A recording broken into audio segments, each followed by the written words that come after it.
Sanchez, you should never be a Marcos loyalist anymore. We should not, because I know Bongbong Marcos is a truly scammer of the Filipino people.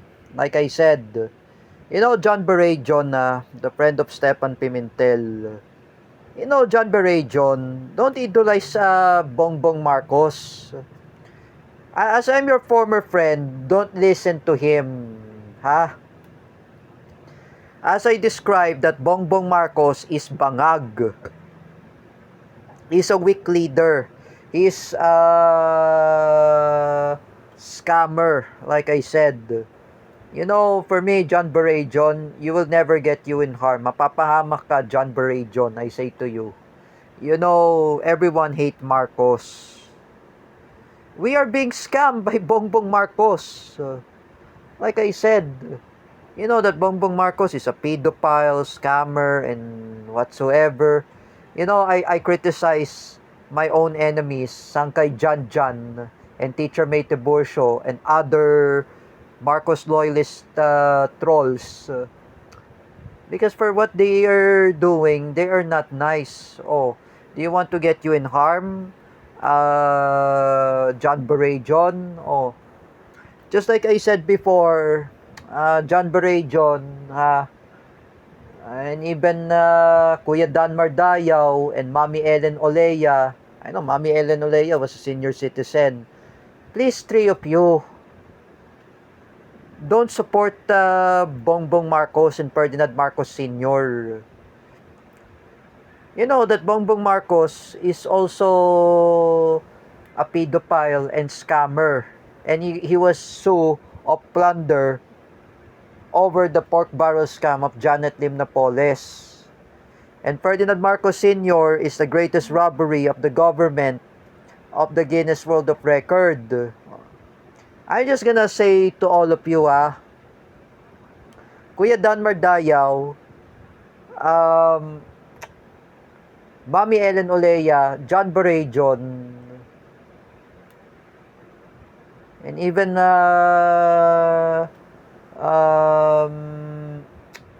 even everyone, don't idolize Bongbong Marcos. Remember that when I told to Apollo Sanchez he was being scammed by Bongbong Marcos. Oh, do you want to really happen to Teacher Kel and Eskel Penumbra? You know, 3 years ago, when I was a former Marcos loyalist, me and Apollo Sanchez, we are former Marcos loyalists.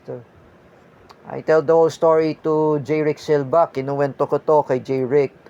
And I know that I bullied Ma'am Teacher Kel and Eskel Penumbra. That her boyfriend, that was her husband. I bullied Teacher Gio Malana. Oh, and not even that, I bullied Teacher Vincent Ramos. And including, who else I bullied?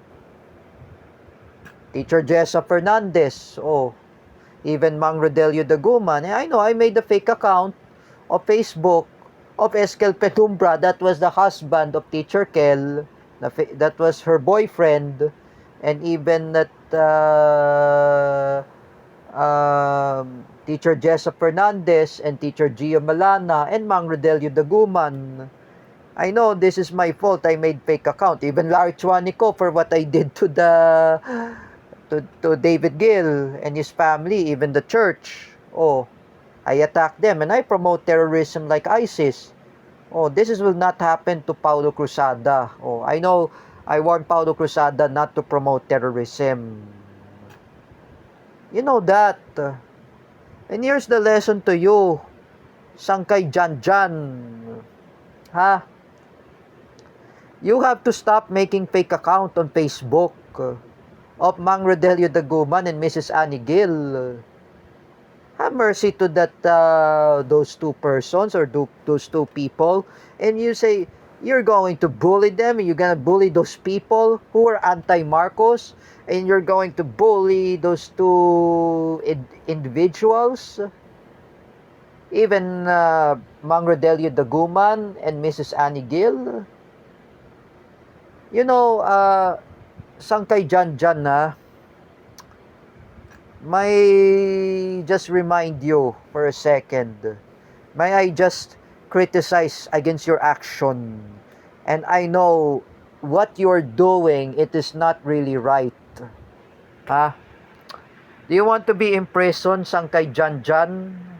If Mrs. Annie Gill had sue against you, even Mang Rodelio Daguman had sue against you, both, even that their acquaintance is David Gill and Robin Daguman, even Mr. Dennis Gill, even the sister of Mang Rodelio Daguman who's married to the American who's a foreigner.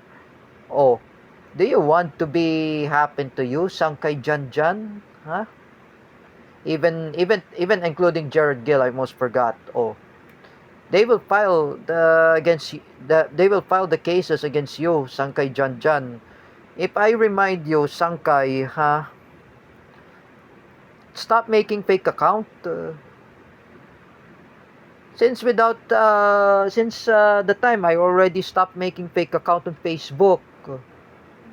I stopped trolling anybody or anyone. You need to stop, Sangkay. That's why I say to you, tigilan mo na yung paggagawa mo ng kalokohan mo, Sangkay Janjan. You know, this is really affected to the people who were anti-Marcos. Affected. You know, me, when I bully Teacher Jessa Fernandez, I say to her, I apologize to Teacher Jessa Fernandez, and I talk with J. Rick Silva that I apologize to Sir Calvin Cuevas. Calvin Cuevas, that was his ninong, Rodrigo Duterte. I know Calvin Cuevas is a Duterte supporter. That was his ninong. And even that Ma'am Jessa Fernandez ninong is Rodrigo Duterte. Oh, Teacher Jessa Fernandez ninong is Rodrigo Duterte. Oh, when I apologize to Teacher Jessa Fernandez and Sir Calvin Cuevas, at least they forgive me when I made the fake account on Facebook. Just like I say to you, Sangkay Janjan, you have to stop. You have to stop what you're doing. Me and Apollo Sanchez, we are angry at you. Now, me and Apollo Sanchez, we are anti-Marcos. Oh. We are not pro-Marcos anymore. Apollo Sanchez and I, we join with Ate Isa to protest against Bongbong Marcos. We want transition. We want democracy and accountability. Remember, Sangkay Janjan, with all due respect, you need to stop what you're doing. You're a blogger and you're a content creator, and you're making a troll against those people who are anti-Marcos, who have their own opinion, who have their own,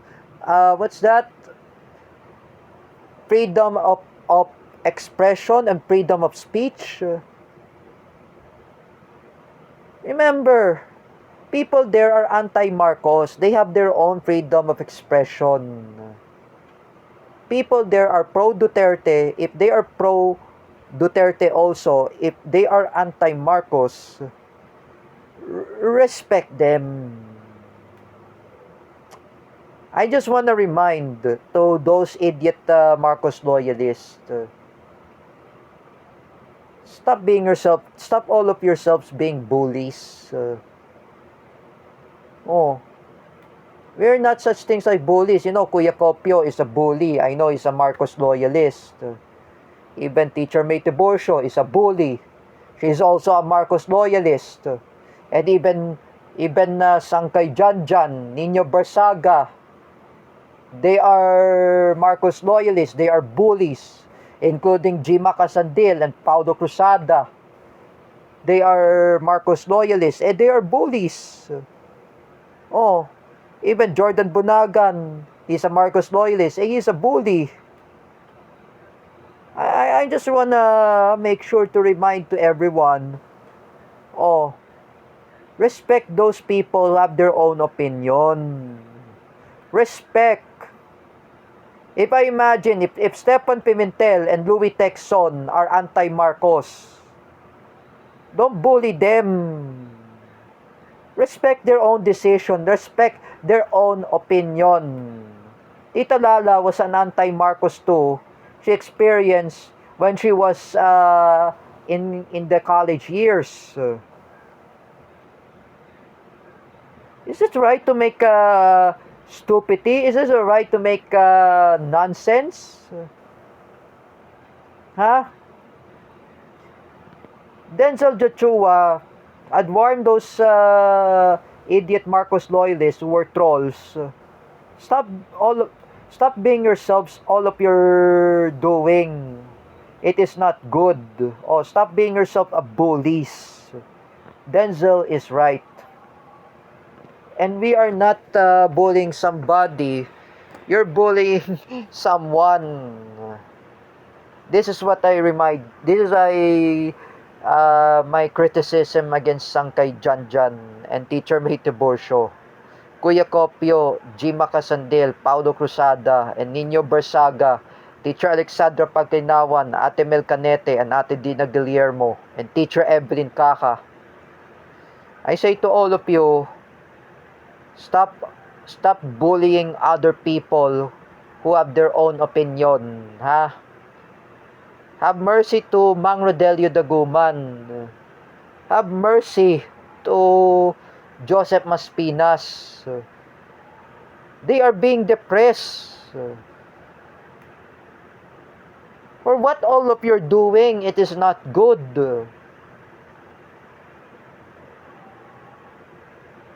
Just like I said, puro kayo away, puro kayo kaaway, puro mga trolls. Oh, that's what I criticize against the Marcos loyalists who were fake Filipinos.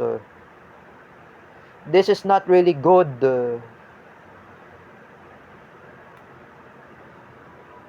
And you know, Kuya Copio, ha? You need to stop bashing Rodrigo Duterte. What you said before, hindi babalik ang Duterte mo. It's really fake news.